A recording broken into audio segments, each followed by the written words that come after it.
7473. That's 1-800-747-3733. ESPN 1063. WUUB Jupiter, a Good Karma Brands radio station. We're 13 days away from actual live NFL football, and everybody's missing out on the biggest story in the league. The Bears. Live from the Anajar and Levine Accident Attorney Studios. The man your man could smell. Theo Dorsey is theoretically speaking. But are you a different animal and the same beast? What does that mean, Kobe Bryant? Streaming live on YouTube, here's Theo Dorsey. Good people. It's your boy Theo Dorsey right here on a Friday, a Top 5 Friday, kicking it. Got my guy C-Cat on the other side of the glass on the ones and twos, spinning as always. And I am so excited that we are nearing closer and closer to real NFL games, real NFL action. The Hall of Fame game now less than 2 weeks away as we'll get the Chicago Bears and the Houston Texans, two darlings of the NFL, two teams that have high expectations with young, budding star quarterbacks and also weapons all over the field. I hope both C.J. Stroud and Caleb Williams get to put on the show there. We know, based off of reports out of Bears camp today, that Caleb Williams is expected to get some preseason reps and play throughout the exhibitions there. I don't know yet on C.J. Stroud, though the Texans did report yesterday as well. These are exciting times. These are absolutely exciting times, but something that has confounded me really since the NFL draft, since what I've seen the Chicago Bears do this offseason, and now that we're on the precipice of some real football action that's going to be played right on our TV screens, just glued to the couch watching the action. I can't wait. I'm in utter shock. How is everybody missing the fact that when you look at this Chicago Bears roster and Caleb Williams, not only will this be a team that can contend for the playoffs, not only will this be a team that's going to make it hard in the NFC North, but Caleb Williams himself, in his rookie year, is about to have the most unprecedented, record-setting rookie season we've seen from a quarterback ever. Absolutely ever. We're talking about a guy that won the Heisman Trophy a couple years ago at USC, and he goes into a team in Chicago right now that is ready and perfectly molded for a rookie quarterback with his skill set, right? Being able to dart all around, escape the pocket, make the off-platform throws. I mean, the dude could throw a dart from 60 yards out on his back foot. He's got everything you would want for a quarterback in the modern-day NFL. And then also when you look at those weapons and the fact that they brought in a new shiny offensive coordinator to Chicago, to the Windy City, I can't wait to see exactly how immaculate this rookie season is going to be. And they were asking a question earlier, and it's funny because, again, we're at that time in the summer where these random sports questions keep popping up, C-Cat. And, you know, we've done the top 5 pass catchers. I think there's like a top 5 head coaches on the hot seat thing going on today and whatnot. But the question was raised, you know, which rookie quarterback is going to have the best debut season in the NFL? Doesn't that kind of feel foolish to you looking at the landscape of what these rookie quarterbacks are walking into, or am I tripping? No, you're not crazy. The road is paved for Caleb Williams. So Caleb Williams is literally set up to have a season where not only will he break all of the rookie records for passing. I think Justin Herbert has the record for 31 passing touchdowns in a season. He can easily surpass that. 4,000 and about 300 yards Andrew Luck did in his rookie season with the Indianapolis Colts in 2012. Well, you look at what Luck had in 12 and what Williams is set up with here in 2024, and it's easy to see with the 17th game, given the we have to obviously account for health here. Like, Chicago Bears fans could be in for, the biggest star that they've seen in town since Derrick Rose. Like, he can be that electrifying of a player when you look at who he has on the outside. You have Rome Odunze, the rookie out of Washington, who led all of college football in receiving yards last year, but also he's a speed guy. He's a guy that can go deep and win over the top of a defense. He runs all of the routes. I mean, the deep balls that he and Michael Penix Jr. were connecting on last year with Washington was so transcendent that not only did it get Washington to the national championship game, it got Kalen DeBoer the Nick Saban job, Like, that's how great of a receiver Rome Odunze can be, and he can likely be the number one rookie in this receiver class, despite Marvin Harrison Jr. going to a great situation in Arizona. And then you have, at the top end of that wide receiver spectrum of the talent or the weapons that Caleb Williams has, a guy like Keenan Allen, a veteran, on the back end of his career in the NFL. But just last year with the Chargers was lighting it up all over the field for Justin Herbert. And if he can remain healthy, he'll be a great veteran presence in that locker room. And then you have DJ Moore, a guy that's in the peak of his prime. And Caleb Williams is going to be the best quarterback that dude has been able to play with since he entered the league. I mean, he got the back end of Cam Newton. He had to go through the Baker Mayfields and the Sam Darnolds of the world ever since David Tepper took over the Panthers and just ran that franchise into the ground. And then last year with Justin Fields, DJ Moore, I know he's not thought of as one of the top 10 or 15 receivers in the league, CCAT, but off the top of your head, if you had to guess how big of an impact DJ Moore had last year, how many yards he racked up, where would you put him in? What range would you put him in there? I would probably say 1,300 yards. Right there. All right. Smack dab on it. Nice. He's a guy that you can throw, you can draw up wide receiver screens for, great rack guy on the outside, but also he can line up all over the field as well and is a weapon. And then you went out and you got a guy like DeAndre Swift who showed he can be a lead back for the Philadelphia Eagles last year and is a great pass-catching option out of the backfield. You line all of that up with offensive coordinator Shane Waldron, and you have the magnetism. Magnetism?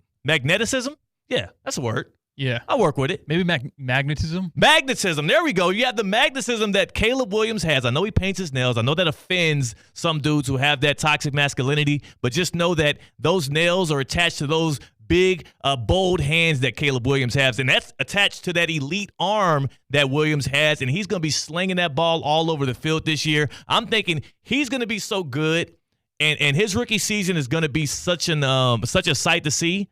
I might be making a trip to Chicago in the wintertime, which is something I'm staunchly against. It's a summertime city. But he's going to be such a show. I think people are going to be making their way to the Windy City when it comes down to the Decembers and the January months. I can't believe that this isn't a surefire thing. I can't believe that there are actually people that think there are other rookies that can outperform Caleb Williams, as Ryan Poles, the GM of the Bears, has set up the perfect ecosystem for him to just break every single record, not just for Chicago Bears past passers, but also rookies of all time in the NFL. But it's like that because I was watching Get Up a couple days ago, and Booger McFarland, who is well known for his great and sometimes obvious takes, he kind of went out of left field with who he thinks will have the biggest impact their rookie season in the NFL. Don't be surprised if midway through the season, we're having a conversation very similar to what we had last year, meaning the number 2 pick, Jaden Daniels, looks better than the number 1 pick, Caleb Williams. Just like we had last year with C.J. Stroud and Bryce Young, because there are a lot of people out of Washington telling me that this young man, Jaden Daniels, not only does he look the part, his teammates know he looked the part. And I think Caleb Williams is going to struggle, and I think Jaden Daniels is going to come out the gate flying. And we're going to have this conversation, Greeny. Mark it down, July the 16th, whatever it is, it's 100 degrees. Did the Chicago Bears make the right pick? We're going to have this conversation again. Absolute nonsense. I know there's that phrase that, this won't happen until pigs fly, right? Like that's like a thing people say. Yeah. Pigs will be flying planes before we have Caleb Williams being a guy that the Chicago Bears regret.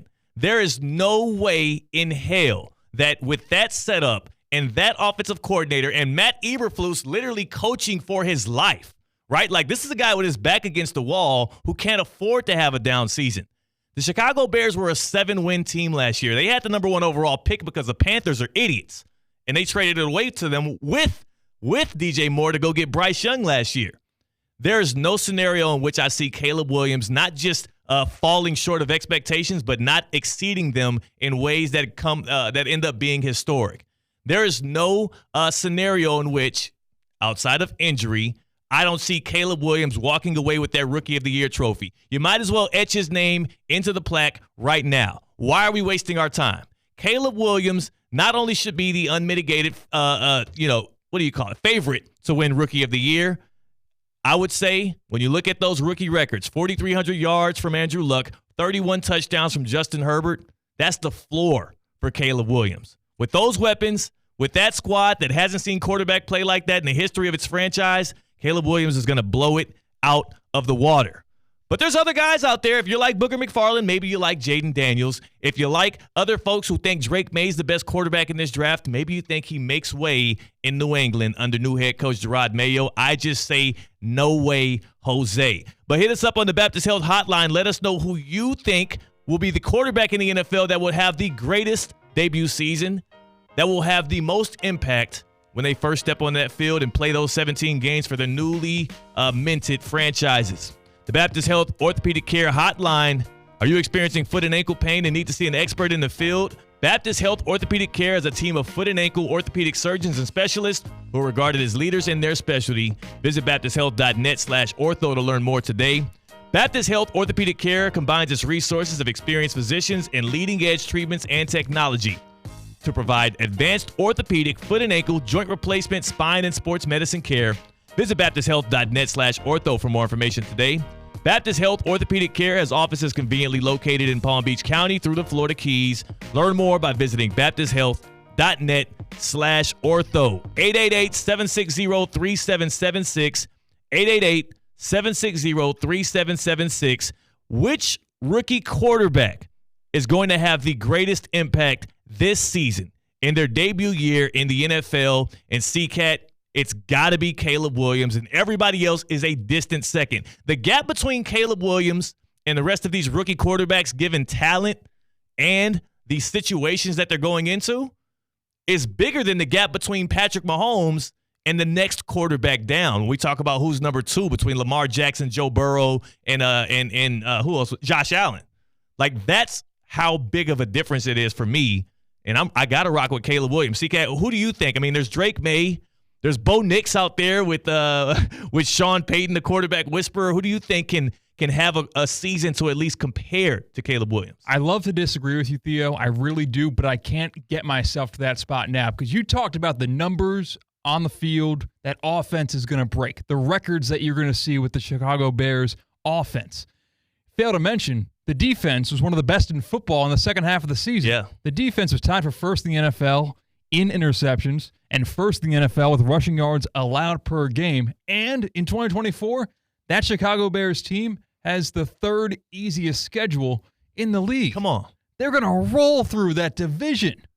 And here's the thing, too, when you think about not just them having the perfect setup to be able to win and play at that level, they're also going to be in a division where if they stack up 8, 9, 10 wins and it's getting late in the season, those latter 4 or 5 games are going to be in division and are going to matter because the Lions and the Packers and maybe even the Vikings are going to provide a lot of resistance. Like, there's going to be some shootouts. I can't wait until we see the Bears and the Lions in Detroit, in that dome, and the shootout that might take place between Jared Goff and all his weapons and Caleb Williams. Like, we're set up for some immaculate shows, but it does feel like, I mean, come on. This is unprecedented. A dude with that level of talent, with a Heisman Trophy in his backyard, with it was no competition for the number 1 pick, getting dropped into that situation, it feels like people aren't talking about that enough. It's because Caleb Williams kind of has haters because he's a little bit unorthodox off the field with the fingernail painting, with the crying with his mom after a loss with USC. Little nitpicky things that sports fans would love to poke fun at. I think that's taking off the shine of Caleb Williams, where you go back in time a while back, the suck for luck. Andrew Luck was like the prototypical quarterback where he had zero flaws off the field, well-spoken football guy, this, that, and the third. Caleb Williams on the field, not much to complain about. Situation he's walking into, nothing to complain about. But off the field, a little unorthodox. Yeah, like, I get you not liking a guy's personality, but did you like Rex Grossman? Or were you a big fan of the way that Mitch Trubisky carried himself?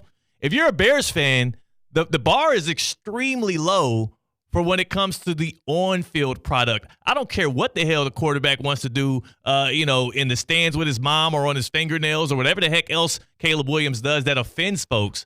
Like, he's going to be winning football games at a high level. There's no way in which I see this offense not putting up at least 25 points per game. When I look back, I went and did this.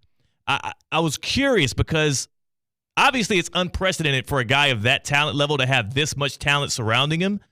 But I was trying to see how well have rookies been able to compete. How well have they compared to their counterparts in the NFL in their debut seasons? Since 2011, there's been 5 rookie quarterbacks that have thrown for 4,000 yards. And each of those are guys that are, mainstays in the league. One of them, Justin Herbert, Cam Newton on that list as well. And I just think about the teams that they were dropped into. Outside of Herbert, who had Keenan Allen, who, by the way, Caleb Williams does have, nobody's been dropped into a better situation than Caleb Williams. Maybe not since Dak Prescott was able to take over for Tony Romo in 2016, and he had maybe the best rookie season of all time. But the expectations around Caleb Williams are also high because he's coming out as a transcendent, a generational product or a prospect. Like, this to me feels like a can't-miss thing. It's a home run, and I looked at our poll, C-Cat. We put a poll out this morning on ESPN West Palm. Which rookie quarterback is going to have the best first season in the NFL? Caleb Williams won with 41%, but Jaden Daniels was right behind him at 35%. Yeah, that number should be 85 to 90 in favor of Caleb Williams. Yes. That's ridiculous. If you were to guess right now what the over-under total in Vegas would be for the Bears is, what would you guess right now?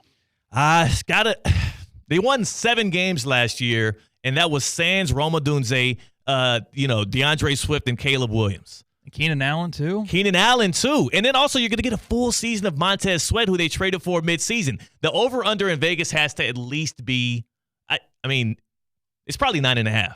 It's only 8.5. Wow. No, Yeah. There's no way.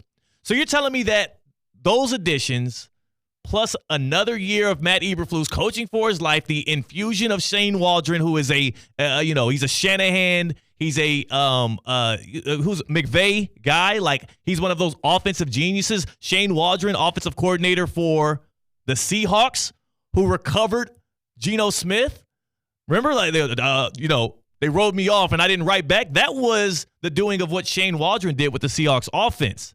That guy's coming in to coach Caleb Williams as well. I don't see where the misses are, and I don't know how it's that low. Yet Vegas is telling you they think that the Bears are going to be right around 500. That's 9-8 or 8-9, which is insane. So a 9-8 record for the Bears would hit that over. They're saying 8.5. I got to take the over on that. I'm hopping on Hard Rock Bet today. With the third easiest schedule in the NFL. What do they know that we don't know? There's got to be something, right? There's something out there in the air. I'm like, Wait, do they play at FedEx Field this year? Do they go to Washington and that just death trap of a field? That might be a reason. Just saying. I'm begging and pleading no injuries this NFL season for the first time ever.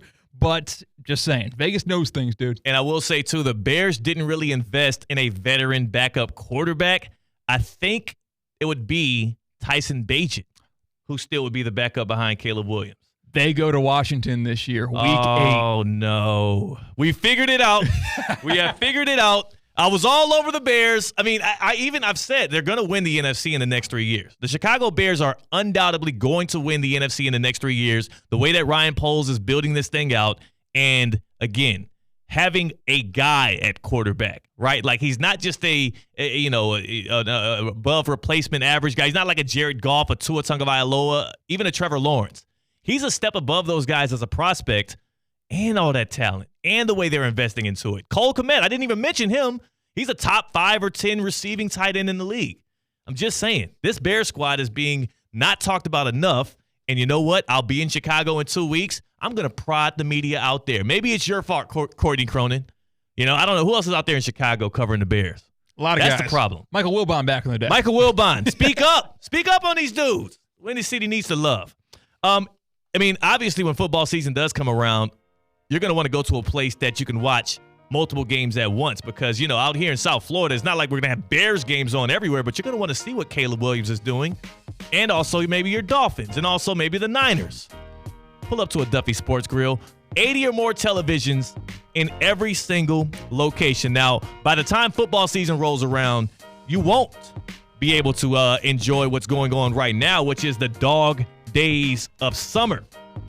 And the dog days of summer at Duffy Sports Grill go through July 31st, so you actually only have 2 more weeks to enjoy the amazing hot dogs on display, available for all fans involved at Duffy's Sports Grill. I'm most interested in that Duffy's Death Dog. I'm a spicy guy. I like the spiciness in food. You know, I got a lot of roots to Louisiana. Spice that stuff up. But also, you got 2-for-1 drinks all day, every day to cool down.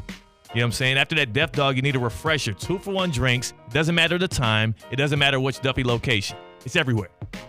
Duffy'sMVP.com to sign up and be a rewards member, a MVP like me, like Caleb Williams will be in the future. And then you can track those rewards. And when you go back, you just swipe that card and boom, you stack up some more rewards. Duffy'sMVP.com as well to go check out the menu at Duffy's. Our game is always on. That is, again, when you're talking about, predictions ahead of the season, you would think that Caleb Williams, surefire rookie of the year, breaking all the rookie records, should be a home run. Many people should be saying it, but I'm the only one with the courage to do so. That's the kind of stuff you get here on Theoretically Speaking. And you also get a breakdown of the Open Championship out there. Who disappointed more? Whose drop in not making the weekend was more heart-wrenching between Tiger Woods and Rory McIlroy? We discuss on the other side. That's C-Cat. I'm Theo Dorsey. We're Theoretically Speaking on ESPN 106.3. Live from the Anajar and Levine Accident Attorney